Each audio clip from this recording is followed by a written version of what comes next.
Alright, let's get into a long walk to water where you've got two timelines, two totally different vibes, and one big lesson in survival.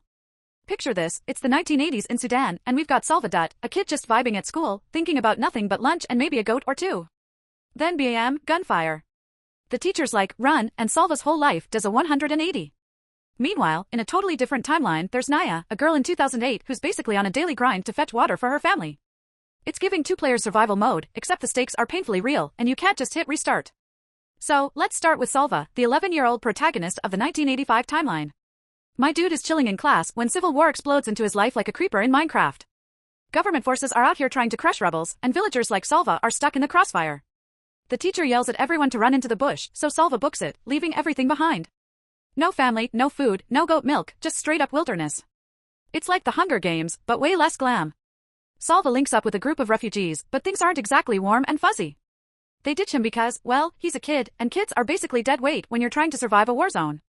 Harsh, right? Salva's out here trying not to cry, which, let's be real, is totally valid. But then he finds his uncle, and things start looking up. Uncle Junior is the MVP of this part of the story. He's got a gun, huge survival points, actual leadership skills, and the kind of vibes that make you feel like you're not entirely doomed. Meanwhile, in Naya's world, she's trekking back and forth to a pond to get water every single day.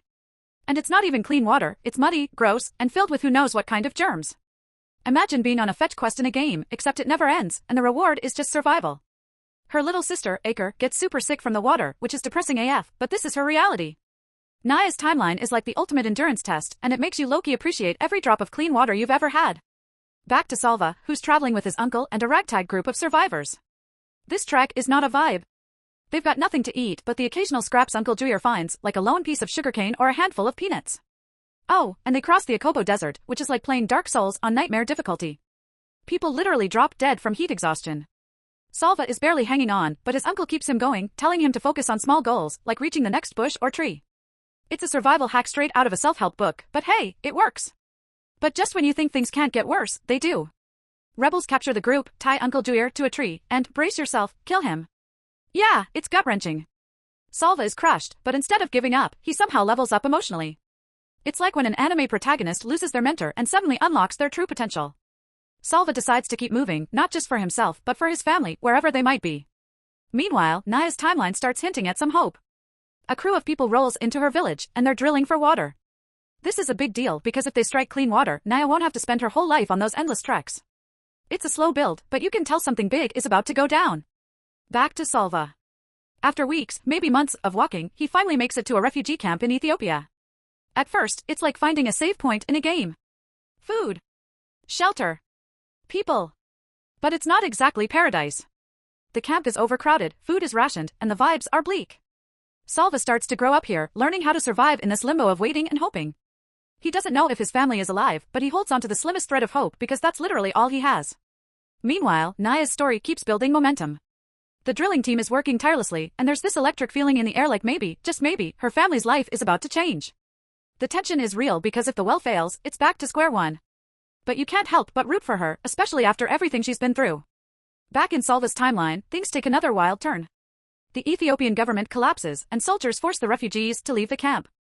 And by leave, I mean they literally herd them to the Gilo River, which is full of crocodiles. Yup, crocodiles. Imagine fleeing one nightmare only to end up in another. People are drowning, getting eaten, and it's pure chaos. Salva somehow makes it across, don't ask me how, plot armor, maybe, but the trauma of it all is next level. Once he's safe, relatively, Salva becomes a leader. He starts guiding other young boys, lost boys, as they're called, on another massive trek, this time to Kenya. He steps into the role his uncle had, giving encouragement and direction, and it's this huge glow-up moment. Salva is no longer just a scared kid, he's becoming someone others can rely on. It's inspiring, but also heartbreaking because it's all born out of so much pain. By the end of Chapter 9, both timelines are at a crossroads.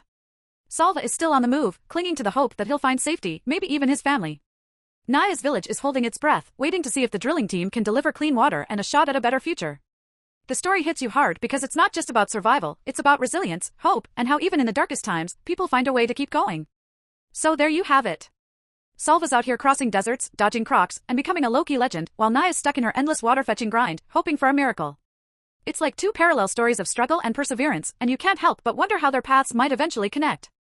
Spoiler, it's gonna hit you right in the feels. Alright, let's dive into the back half of A Long Walk to Water, where things get wild, emotional, and straight up inspiring. Salva and Naya's stories are like two video game campaigns running in parallel, except instead of saving the princess or taking down a boss, they're just trying to survive and maybe, carve out a better life. Spoiler, the feels are strong with this one. So, starting with Salva. My dude is still out here grinding, now in a refugee camp in Kenya after his absolute horror show escape from Ethiopia. Life in the camp isn't exactly a 5-star experience, think overcrowded tents, nasty food rations, and absolutely zero hope. But Salva is nothing if not a low-key badass. Even when everything's falling apart, he keeps leveling up, learning English and gaining that main character energy. Then, one day, the ultimate plot twist happens, he finds out his name's been put on a list to go to America. Like, the actual United States. Land of fast food, TV, and all the other stuff he's never even dreamed of. Salva hops on a plane to New York, and let's just say the culture shock is real. He goes from barefoot desert treks to snowy suburbs, where he's suddenly got a foster family and, like, actual food. It's wholesome but also a little overwhelming. Imagine going from Minecraft survival mode to creative mode overnight, cool, but you don't know what to do with all that freedom. Salva, though? He's adapting. He goes to school, learns more English, and starts piecing his life together. But there's still this huge hole in his heart where his family used to be. He doesn't even know if they're alive. Meanwhile, over in Naya's world, things are heating up, literally and metaphorically. The drilling crew in her village is still working on that well, and you can feel the tension. Every time the drill gets stuck or there's a delay, it's like the whole village collectively holds its breath. Naya's over here watching the process, half hopeful, half skeptical. She's seen disappointment before, so she's not getting her hopes up too high. But when the crew finally hits water, clean water, boom! It's like they've unlocked a hidden treasure in The Legend of Zelda. People are crying, cheering, and basically losing their minds. For Naya, it means no more walking hours every day just to get dirty water. Her life is about to change, big time. Back in Salva's timeline, he's out here making moves. After years of settling into his new life, Salva gets word that his father is alive. Let me say that again, his dad is alive. The moment hits like a plot twist at the end of an anime season, you didn't see it coming, but it makes everything so much more intense. Salva somehow scrapes together enough money to travel back to Sudan. It's a long journey, and it's not exactly smooth sailing because, oh yeah, Sudan is still a total mess. But Salva doesn't care, he's determined. When he finally finds his dad, it's emotional overload. His dad is in rough shape, recovering from a waterborne disease, but he's alive. Salva learns that most of his family is gone, killed in the war, but his mom and siblings are still out there somewhere. It's bittersweet, but seeing his dad gives Salva a sense of purpose. He's not just surviving anymore, he's ready to do something bigger. And oh boy, does he. Salva gets this crazy idea to start a project to bring clean water to villages in Sudan. Yup, my guy is going full-on philanthropist. It's like he's unlocked his ultimate ability, using everything he's been through to create real change. He starts organizing fundraisers, giving speeches, and building his dream step by step. It's slow work, and there are a million setbacks, but Salva's been through worse. He's not stopping for anything. Meanwhile, Naya's life is transforming in real time. With clean water from the new well, her family and the village can finally start building a future. Girls like Naya don't have to spend their days walking for water anymore, which means they can actually go to school. It's a massive shift, like switching from a laggy old console to a brand new PS5. Naya can hardly believe it. Here's where the two stories finally collide, and it's so satisfying you might want to slow clap. Naya learns that the person behind the well is Salva.